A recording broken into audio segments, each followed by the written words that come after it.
Hola, ¿qué tal? Saludos cordiales aquí en TV Senado, en Profundidad de Campos, junto a Señal 3 de UCB Televisión. Vamos a conversar con la senadora Adriana Muñoz. Usted es socióloga y al mismo tiempo representante de la región de Coquimbo en Así la es. Cámara Alta. ¿Cómo está, senadora? Muy bien. ¿Y usted, Sergio? Bueno, aquí estamos preocupados todos, digamos, usted forma parte de la Comisión de Trabajo, que es una de las comisiones más importantes de la Cámara Alta, y precisamente todo este estallido social de hace ya casi 50 días ha repercutido muy fuertemente en el mundo laboral, reclamando reivindicaciones de salario mínimo, de la situación de las pensiones para la tercera edad, en fin, y todo eso. ¿De qué manera están enfocando desde esa comisión y desde el Senado esta problemática que forma parte de las reivindicaciones ciudadanas? Bueno, a mí me toca presidir la comisión hasta marzo, abril del próximo año y hemos ordenado la agenda muy en sintonía con lo que está sucediendo hoy día en el país. Tenemos el proyecto 40 horas, de la reducción de la jornada semanal en 40 horas, que es una reivindicación humana muy profunda, que busca humanizar la vida de día a día de los trabajadores y las trabajadoras, con jornadas más amigables que les permitan el desarrollo personal, que les permitan una conciliación mayor con su vida familiar. Y también tenemos en la comisión, hemos empezado a preparar un equipo de trabajo para cuando así despache la Cámara de Diputados, la Comisión de Trabajo y la sala de la Cámara de Diputados despachen el proyecto de reforma al sistema de pensiones, llegue acá al Senado, poder abocarnos a un trabajo serio, consistente, responsable, pero en un tiempo que no sea largo, porque hoy día se requiere urgente nuevas pensiones, pensiones dignas, más humanas, poder trabajar y ojalá no encerrados solo en las cuatro paredes, sino que de acá del Senado, de la Cámara, del Gobierno, sino que poder abrir este espacio de debate que ha sido sustantivo en las movilizaciones ciudadanas, que es el mejoramiento o un nuevo sistema de pensiones, un sistema de pensiones de seguridad social, solidario, abrirlo a un debate con las organizaciones sociales, con el mundo social, porque de verdad hoy día necesitamos un vínculo mucho más fuerte entre lo que la ciudadanía quiere, propone, siente en su día a día y lo que estemos resolviendo políticamente en el Senado, en la Cámara, en el Parlamento. Después de prácticamente 40 días de movilización social, el presidente de la República le pidió al ministro del Interior que se reuniera con especialmente ese sector que forma parte de las agrupaciones de trabajadores, de la educación, Central Unitaria de Trabajadores y otros. En el Senado existe un trabajo en ese sentido de conversar directamente con la ciudadanía a través de sus organizaciones. Sí, creo que el día de ayer se reunió el presidente del Senado, el senador Quintana, y el presidente de la Cámara de Diputados, el diputado Flores, se reunieron con la mesa social, de unidad social, se reunieron y entiendo yo que de esa forma vamos a empezar a dar señales reales de que aquí es urgente vasos comunicantes, no podemos seguir legislando encerrados, cuatro paredes, con la lógica solamente política partidaria o política parlamentaria. Hoy día la ciudadanía está reivindicando participación activa en la decisión de una agenda social que lleve a un nuevo pacto social en nuestro país. Bueno, el pacto social que se inició en los 90, ¿cierto? Con la recuperación de la democracia, la transición a la democracia, yo creo que está quebrado por las denuncias, las exigencias, las demandas que han hecho fuertemente millones de chilenos y chilenos movilizados desde el 18 de octubre de este año. Ahora, a su juicio, la estructura, digamos, de esta mesa social, ¿qué características tiene? Porque por una parte se ven organizaciones sindicales, pero por otra parte organizaciones de base comunitaria. Bueno, yo creo que hoy día la sociedad chilena está, yo diría, revolucionada, ¿vale? En todos los niveles. No solamente los niveles digerenciales tienen hoy día voz y son portadores de propuestas, de demandas, sino que uno encuentra a nivel de las comunas autoconvocados. O sea, hemos visto cabildos comunales completamente autoconvocados por sectores, o sea, el sector profesores, estudiantes, los pensionados, ¿cierto? Hay una agitación social, está revolucionado el país en términos de querer ser escuchado, querer romper con una lógica de este sistema, ¿cierto?, económico, que ha provocado abuso, ha provocado desigualdad, y hay un reclamo por dignidad, al punto que la Plaza Italia quiere llamarse Plaza de la Dignidad. Y eso es una interpelación muy profunda, una interpelación ética muy profunda, no solamente a la clase política, sino que también al empresariado. Hoy día la radicalidad de la demanda de un nuevo sistema previsional, la radicalidad de la demanda de poner fin a la deuda CAE, de tener hoy día un sistema educacional gratuito de calidad, bueno, la demanda por mejor calidad de vida de los adultos mayores, de verdad de reducir el transporte público. Bueno, son un conjunto de demandas que dan cuenta que aquí el sistema económico ha fallado y hay que alterarlo profundamente. Ahora, entre todos los problemas que se presentan, el que ha tenido un impacto muy grande ha sido el relacionado, por ejemplo, con las jubilaciones y el pilar solidario. En una situación que se creó toda una controversia porque incluso en el Parlamento se adoptaron algunas iniciativas, incluso de gente de Renovación Nacional, la diputada Osandón, eh, con la disposición de recursos económicos, cuestión que es una facultad exclusiva del presidente de la República, y se rompió esa barrera y se creó todo un debate. ¿Usted piensa que sirvió para algo? ¿Eso se avanzó? No, yo cuando intervine en la sala en el Senado en el marco de la ley de presupuesto y particularmente en relación al aumento de las pensiones del pilar solidario, felicité a la Cámara de Diputados, particularmente la diputada Sandón, que a través de esta transgresión de la constitucionalidad de las iniciativas, porque nosotros tenemos una mordaza ahí en las facultades, ¿cierto?, que están consagradas en la Constitución, en la Ley Orgánica del Congreso, de las iniciativas que podemos tener. O sea, nosotros no podemos tener iniciativa legislativa en materia de seguridad social, ninguna.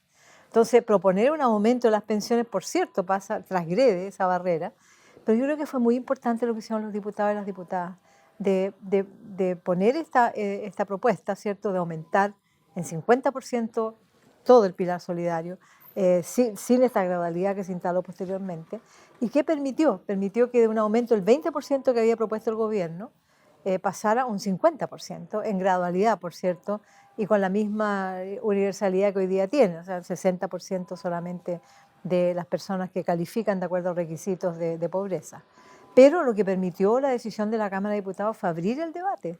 Sin esa indicación, inadmisible, como usted quiera llamarle, llegó igualmente al Senado y tuvimos que discutir el tema, tuvimos que poner el punto, el foco de atención en la necesidad de aumentar con montos mayores las pensiones más pobres del país. Entonces yo felicito aquello. Creo que hoy día la ley corta que surgió después de un debate acá en el Senado y que se inició hace poco en la Cámara y creo que la están despachando, viene nuevamente con un rechazo de la gradualidad en que se propuso acá en el Senado el aumento del porcentaje del monto de la pensión para los pensionados del Pilar Solidario.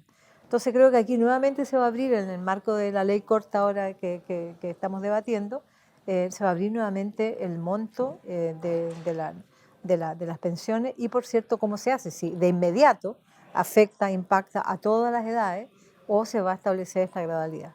Creo que fue muy importante lo que hizo la Cámara de Diputados y también lo ha hecho en el marco del debate de la ley que ingresó el gobierno en relación al ingreso mínimo. Ellos lo han aumentado a 550 brutos y yo creo que además viene el otro factor que todos estamos observando y que es la tónica con que el gobierno ha enfrentado estas demandas, ¿cierto? Y ha sido desde el gasto público, porque este ingreso mínimo también viene financiado por todas las chilenas y los chilenos a través de arcas fiscales. Entonces ahí hay un problema y es lo que yo les señalaba, que los empresarios están mudos, porque vamos a aumentar el ingreso mínimo a costa de las arcas fiscales, a costa de los impuestos de todas las chilenas y chilenos, y los empresarios de verdad no están haciendo el esfuerzo, no están respondiendo a esta demanda radical de aumento salarial, y por otro lado no están respondiendo tampoco a demandas como, por ejemplo, recaudar más recursos para cuando enfrentemos la reforma al sistema de pensiones, digamos de dónde van a venir esos recursos. Aquí Chile requiere más royalty, ¿cierto?, en los recursos minerales y los recursos naturales esenciales. Tenemos royalty que cuando uno los compara, royalty minero, los compara con otros países del mundo, son bastante más bajos.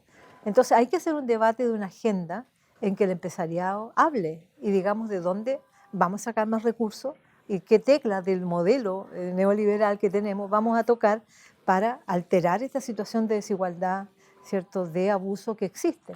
con esta propuesta que tiene el gobierno de gota a gota, decir, mire, ya, vamos a aumentar, o sea, vamos a reducir 50% el pasaje en el transporte público de adultos mayores, vamos a aumentar el pilar solidario gradualmente, vamos, ¿cierto?, a disminuir multas e intereses del CAE. Son puras gotas que van respondiendo puntualmente a la demanda ciudadana, pero no está haciéndose cargo de cómo país concurrimos a un nuevo pacto social y en eso tienen que estar los empresarios.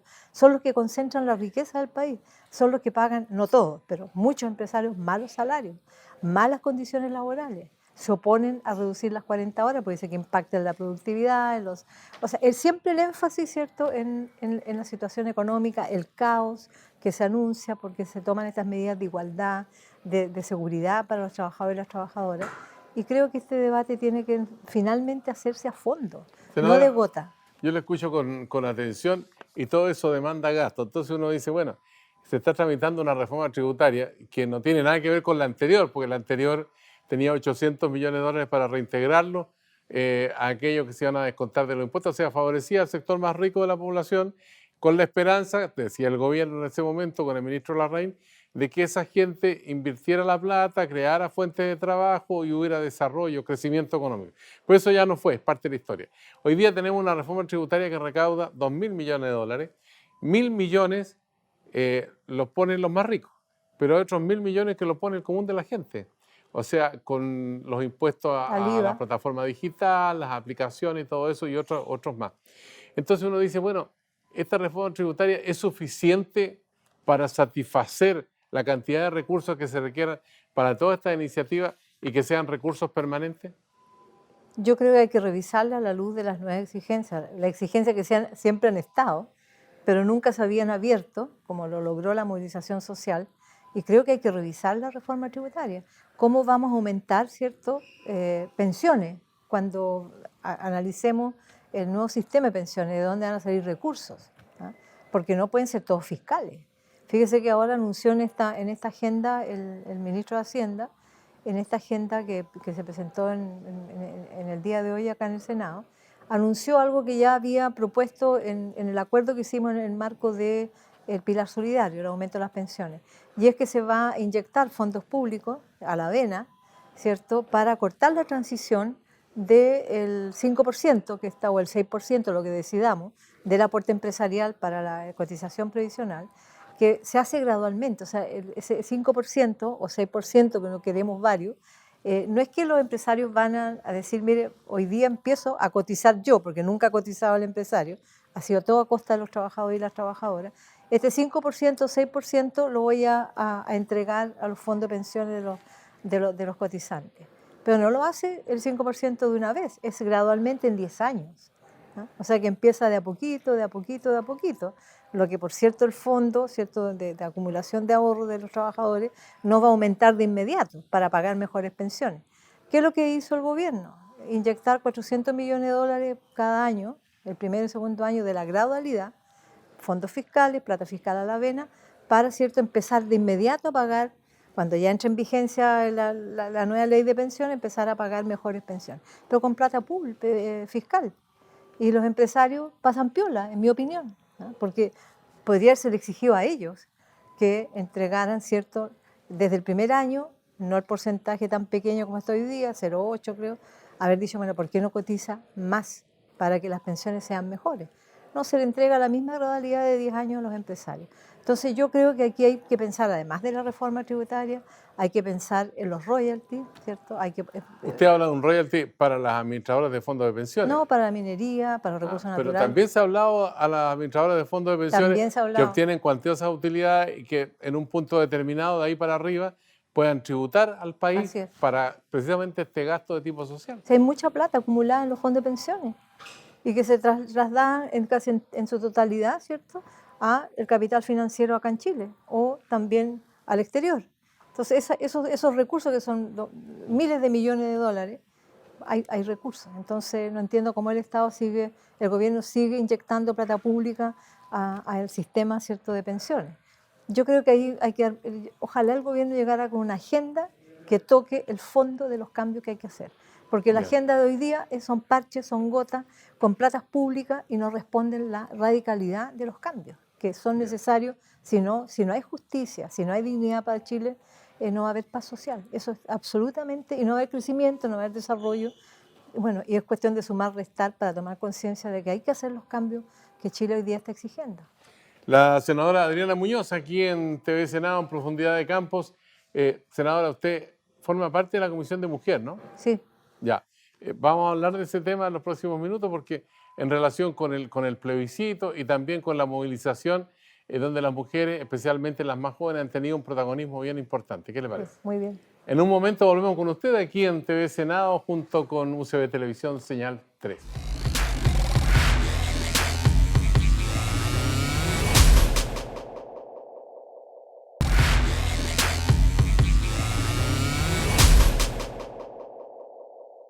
Ya estamos de vuelta aquí en TV Senado, en Profundidad de Campos, a través de UCB Televisión, Señal 3, con la senadora del PPD, región de Coquimbo, Adriana Muñoz. Senadora, te está discutiendo con respecto a la constituyente o esta mixta, que sería 50% parlamentario, 50% ciudadanía. Son dos alternativas que van a tener los chilenos para votar. Se ha hablado mucho acerca de cómo elegir de tal manera que exista paridad de género, hombres, mujeres. Hay algunos que no les gusta esa idea de incluir pueblos originarios. Hay otros que tampoco les gusta, porque dicen, bueno, tendríamos que incluir a las personas, digamos, con capacidades diferentes, tendríamos que incluir, en fin, distintas religiones que existen en el país, que tendríamos, incluso Fuerzas Armadas, han hablado algunos, también deberían estar representados. ¿Qué le parece a usted todo este cuadro que tenemos? Bueno, a mí me parece que es importante resguardar el acuerdo por la nueva Constitución. Yo creo que el acuerdo debe ser respetado. Hay muchos que han estado tentados, ¿cierto?, sobre todo en los sectores de derecha, a desconocerlo, ¿cierto? Hemos escuchado opiniones de distintos líderes de ese sector que han ido de alguna manera relativizando el acuerdo, ¿cierto?, poniendo en duda la hoja en blanco. Y ahora ha surgido el tema de la representación de mujeres.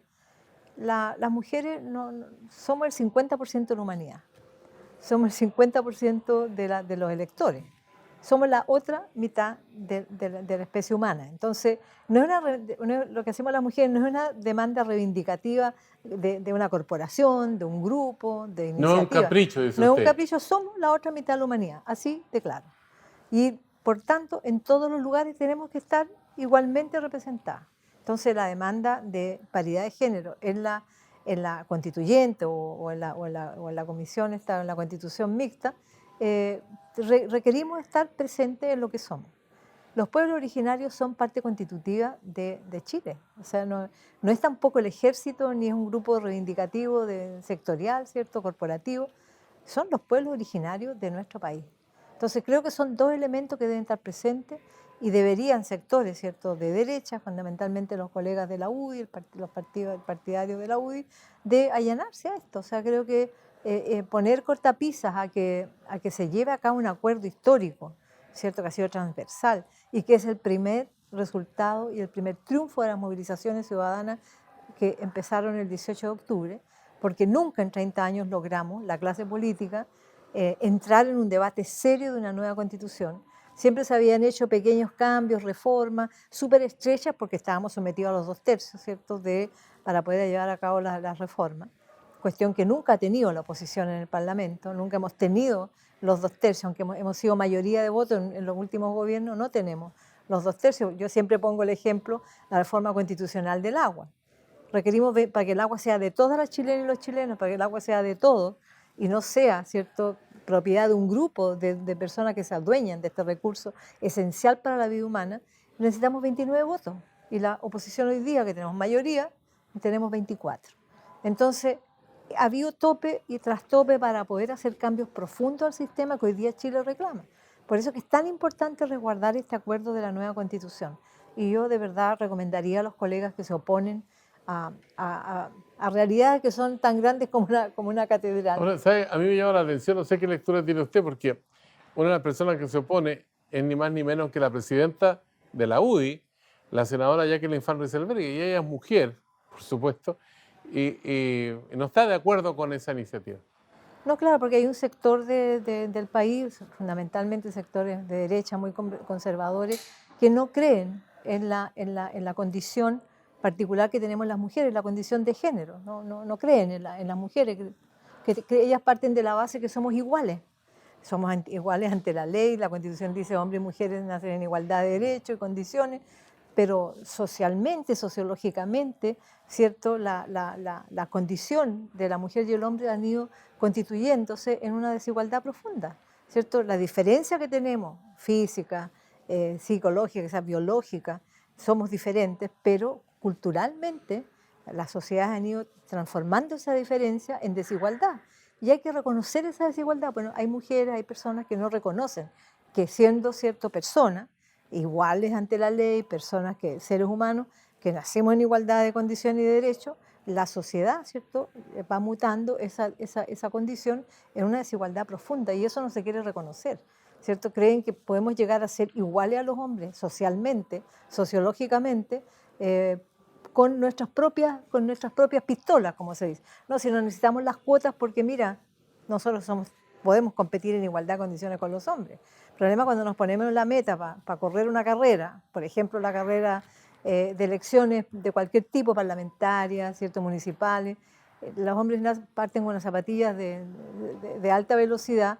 Nosotros también nos podemos poner las zapatillas de alta velocidad, pero llevamos una mochila aquí en la espalda, que es trabajo doméstico, cuidado de los hijos, segregación laboral, etcétera. Entonces, no hay igualdad de condiciones para competir. Por eso que han surgido las cuotas como un instrumento para lograr condiciones de igualdad en el corto tiempo y poder ir, ¿cierto?, construyendo sociedades realmente democráticas, porque en la medida que la otra mitad de la humanidad, que somos las mujeres, estamos discriminadas, bueno, ¿qué sociedad y qué condiciones de igualdad estamos construyendo nuestras sociedades? Yo he escuchado una propuesta que dice que cada partido o cada lista independiente debería llevar dos listas al mismo tiempo, lista de hombres, lista de mujeres, y que el elector, o sea, nosotros los que vamos a ir a votar, marcamos una preferencia por un hombre y por una mujer. ¿Le parece esa una fórmula adecuada? Mira, se pueden buscar diferentes fórmulas, esa me parece medio enredada, pero de todas maneras se pueden buscar fórmulas. Lo importante es que lleguemos a la meta y con nitidez, porque también confundir al electorado, decir, mire, vote aquí, vote esta lista, un hombre y una mujer, después para establecer cómo llegan ambos sexos a la elección, a la constituyente, puede ser complejo. Entonces yo creo que hay que buscar un mecanismo nítido, simple, lo menos rebuscado posible, y que de verdad se sincere de que las mujeres tenemos el derecho propio de ir en condiciones de igualdad a la constituyente. Porque esto es distinto que en las listas parlamentarias donde se pedía una cuota de 40% de mujeres postulando y 60% de hombres para postular. Aquí se está pidiendo que los integrantes de la constituyente lleguen a ser mitad y mitad, hombres y mujeres. Es la paridad. La paridad. O sea, arreglar, organizar los mecanismos electorales para que se produzca esta paridad, al final, como resultado. ¿Sabe? Estaba observando este fenómeno que usted señalaba de la lucha que tiene la mujer ya, bueno, hace decenas de años. Quizás la más fuerte acá en Chile fue mayo de 2018, donde hubo una gran movilización, y especialmente por estudiantes de enseñanza media y enseñanza universitaria. Fue muy potente ese movimiento que obligó a los institutos de educación superior a crear instancias de participación, de diálogo y de estructurar cierta normativa que permitiera entonces mantener el respeto, digamos, hacia las mujeres, la diversidad de género también. Y aquí estaba mirando el caso de una impronta que es bien importante, un himno contra la violencia, un violador en tu camino, el performance chileno que se volvió el himno contra la violencia de género en varias ciudades del mundo. Hace una fuerte denuncia de la violencia contra las mujeres y la violencia machista que pasa por todos los estamentos del Estado, según un colectivo de mujeres de Chile. La canción El Performance se volvió viral y miles de mujeres en todo el mundo lo han replicado y convertido en un himno feminista. Digamos, este movimiento tiene una potencia porque primero se origina en Chile, pero es capaz de contagiar a otros estamentos de la sociedad, especialmente de mujeres, para reclamar los derechos y defenderse también frente a la agresión que recibe la mujer. ¿Cómo ve usted este fenómeno formando parte precisamente de una comisión del Senado que se ocupa de estas materias? Bueno, y además un movimiento, o sea, el colectivo feminista Las Tesis, que es de la región de Valparaíso.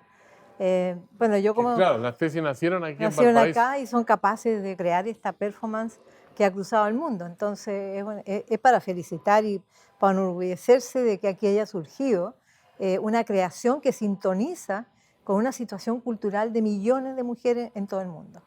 Y de verdad creo yo que como feminista del siglo XX, que me cuento de entre las que empezamos a construir este movimiento aquí en Chile, hace ya varios años, y que ha sido muy difícil el caminar siendo feminista y tener la frente en alto y llamándose feminista, porque anteriormente era recibir todo tipo de deslegitimación y de groserías incluso. Entonces yo creo que las mujeres jóvenes hoy día, que nacieron ya movimientos del 2015, que explotó esta gran marcha del 2018, en el 8 de marzo de este año, que fue pero una marcha impresionante, yo creo que han tomado con fuerza, ¿cierto? Y han roto el silencio de muchos años de discriminación, de maltrato, de violación, todo en silencio. Y una de las partes importantes de la performance de las tesis es justamente decir el silencio se acabó. Y en ese sentido uno ha escuchado, fíjese que en Nicaragua, en las noticias, la hija del presidente, ¿cierto?, de Nicaragua hoy día, como ella vuelve a denunciar su situación de abuso por parte de su padrastro. Entonces, esto sintoniza, he visto mujeres de todas las edades, de cómo dicen, se acabó el silencio, voy a contar lo que me pasó en la vida. Es como una liberación muy fuerte que ha provocado esta canción, digamos, y sobre todo en esta coyuntura que surge en un momento en que hay atropello, violación muy grande a los derechos humanos. Las mujeres han sido violadas, mujeres que se han manifestado pacíficamente por este gran cambio que busca Chile.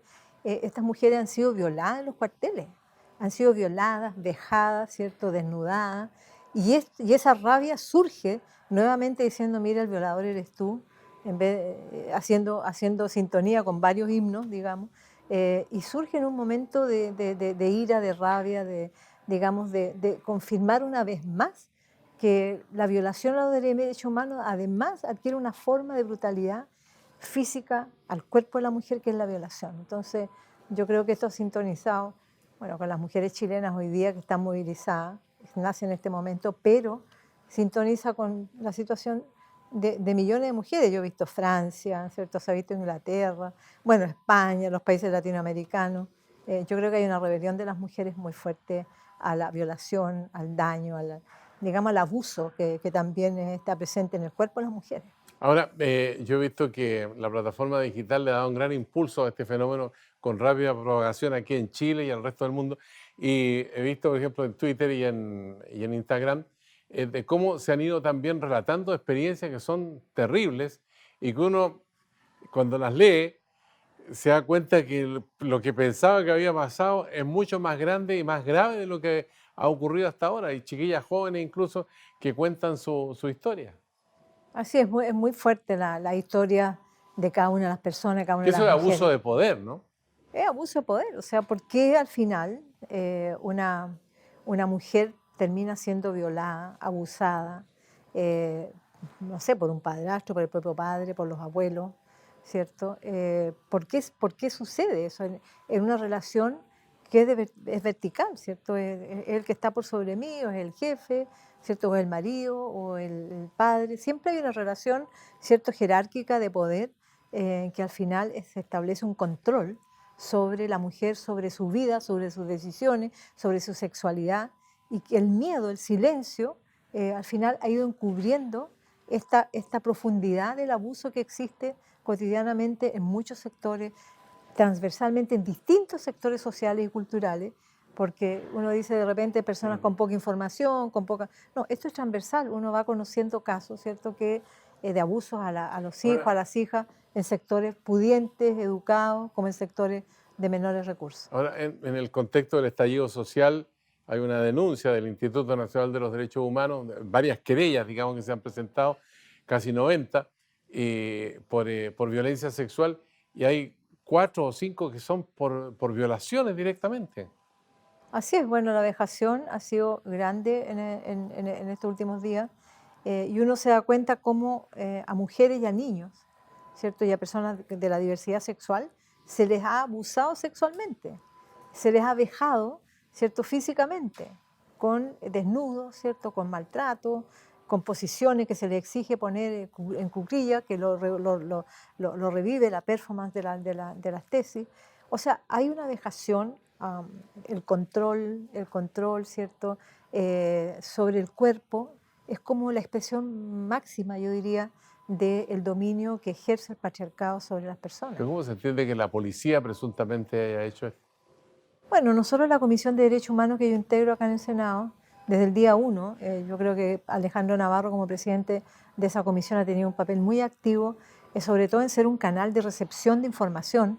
Hemos trabajado con el Colegio Médico, hemos trabajado con el Instituto Nacional de Derechos Humanos, bueno, con gran cantidad de actores, y nos hemos ocupado de qué ha sucedido con este tema de las vejaciones y violaciones sexuales. Y revisamos los protocolos y en los protocolos se prohíbe este tipo a carabineros fundamentalmente, se prohíbe este tipo de acciones, pero igualmente se hace porque hay un tema cultural muy fuerte.